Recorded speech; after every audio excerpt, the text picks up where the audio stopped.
Bukas sa podiringgin ng Sandigan Bayan ng petisyon ni Pampanga Representative Gloria Macapagal Arroyo na siya makalabas sa ospital para sa kanyang kaarawan. April 4 hanggang April 6 ang inihinging birthday furlough ni Ginang Arroyo na nangakong sasagutin lahat ng gastusin sa kanyang biyahe.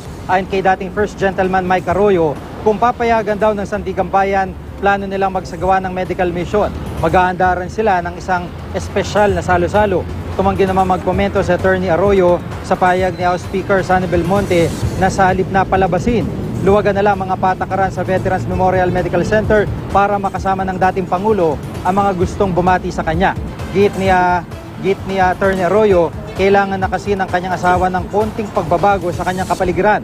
1 oras lang daw kasi kada araw pinapayagang makalabas ng kwarto si Arroyo para magpaaraw.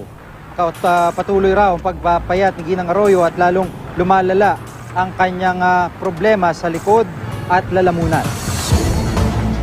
Wala pang preparation kasi hindi pa namin alam kung mag-grant yun petition ni GMA. Pero pag mag-grant yun, siguro magkakaroon ng mga medical and dental mission, mga iba-iba para sa mga constituent niya. Maybe she longs for her constituents.